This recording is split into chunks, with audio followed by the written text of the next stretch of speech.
Oi, gente, agora nós vamos para a terceira parte da nossa aula, né? Falando agora especificamente sobre o ciclo da água, tá bom? Então, agora nós vamos falar especificamente sobre o ciclo da água.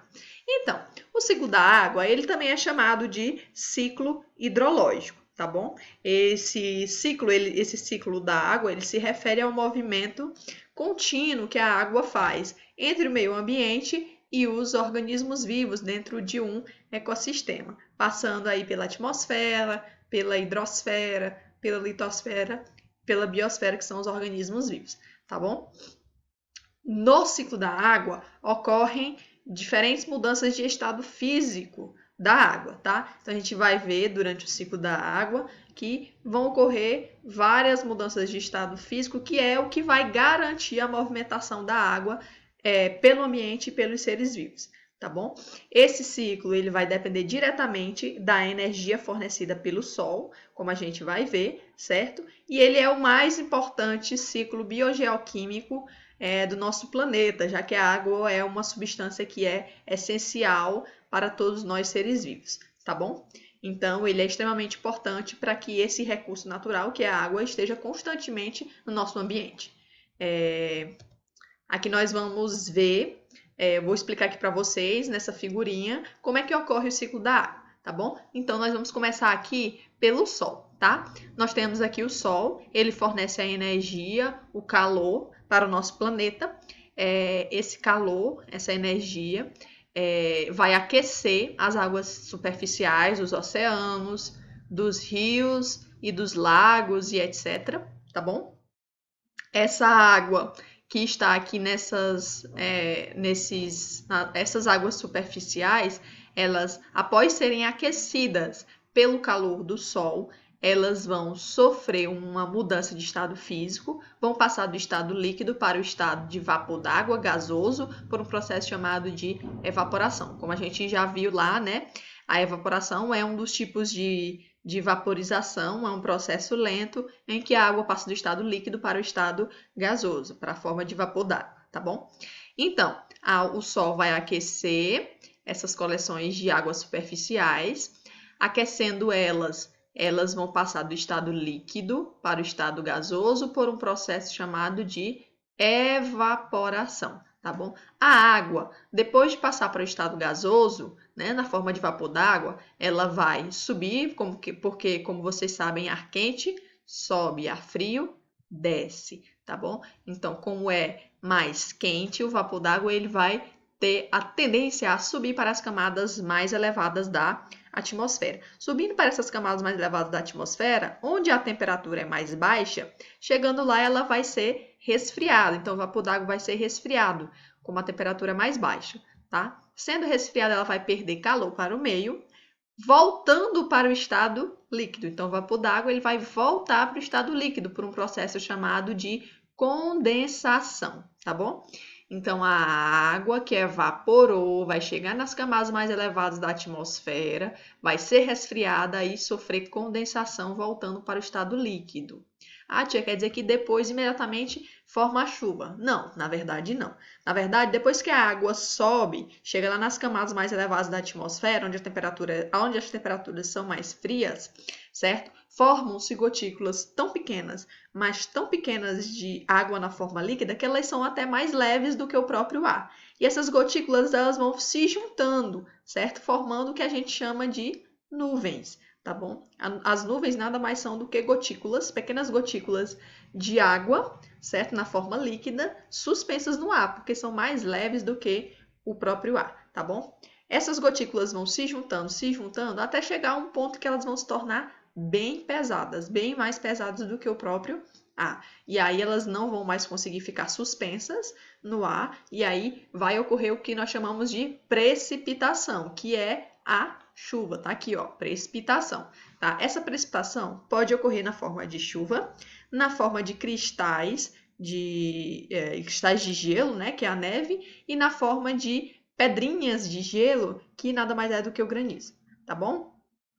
Então, depois da água voltar do estado gasoso para o estado líquido e precipitar, essa água, ela pode encontrar terrenos que são muito permeáveis, por exemplo, o solo de uma forma geral, ele é bem permeável à água, tanto é que quando você joga água, por exemplo, no seu quintal, você vê que depois de um tempo a água some, né? Se ele não for colocado azulejo, a água vai sumir.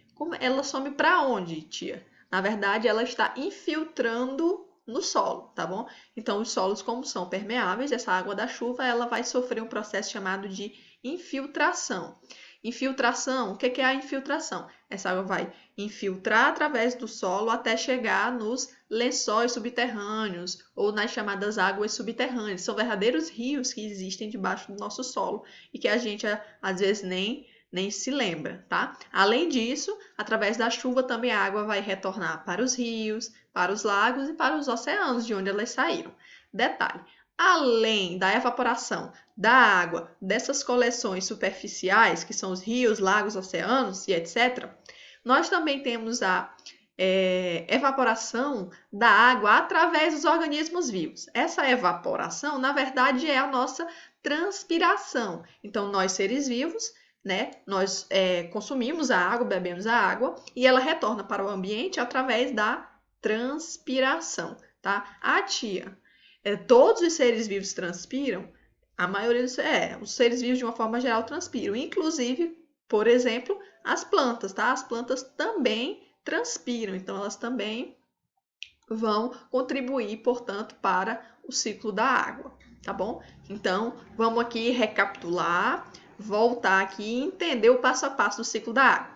O Sol aquece a água superficial dos oceanos, rios, lagos e etc. Essa água vai passar, depois do aquecimento, vai passar do estado líquido para o estado gasoso por um processo chamado de evaporação, chegando nas camadas superiores da atmosfera, onde a temperatura é mais baixa. Essa água no estado gasoso, vapor d'água, vai voltar para o estado líquido por um processo chamado de condensação, certo? Formando as nuvens.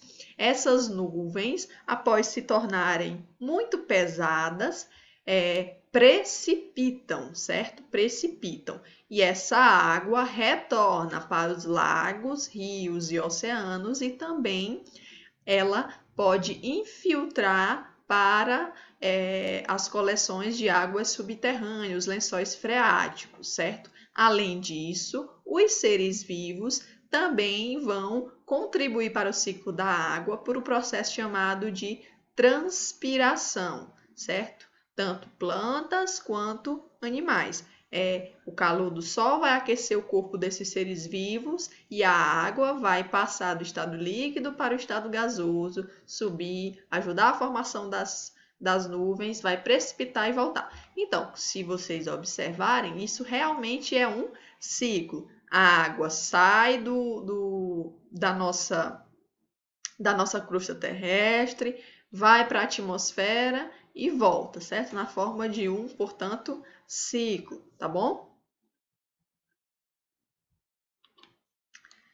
Aqui é um pequeno exercício para ver se vocês entenderam bem, né, como é esse processo. Tem aqui, ó, você entendeu? Determine que processos estão representados pelos algarismos 1, 2, 3 e 4. Então, nós temos aqui a água, ó, dos mares subindo aqui. Esse processo é chamado de quê?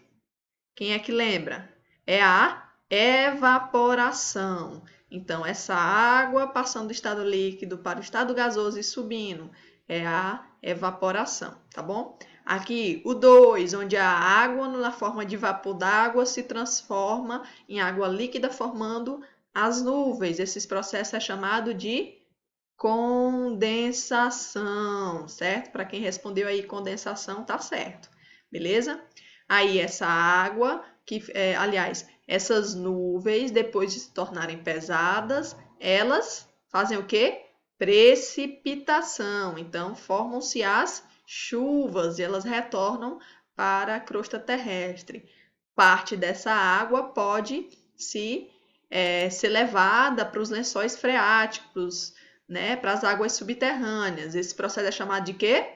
Infiltração, tá bom? Então, aqui, ó, 1, evaporação, 2, condensação, 3, precipitação e 4, infiltração, tá bom?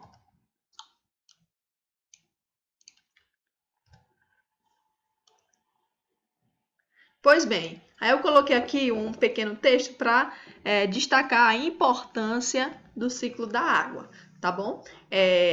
O ciclo da água ele é extremamente importante porque ele garante que essa substância ela esteja constantemente no nosso ambiente, certo? Já que essa substância é tão essencial para a nossa sobrevivência, certo? Além disso, para nós seres humanos, ela também é utilizada, por exemplo, para a geração de energia nas hidrelétricas, tá bom?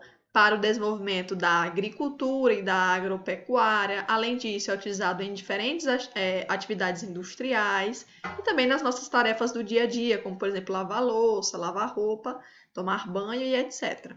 Tá bom? Entretanto, né, é importante a gente lembrar que apesar de esse ciclo natural de reciclagem da água do nosso ambiente ocorrer, nós não podemos abusar, porque nós podemos causar uma descompensação desse ciclo, certo?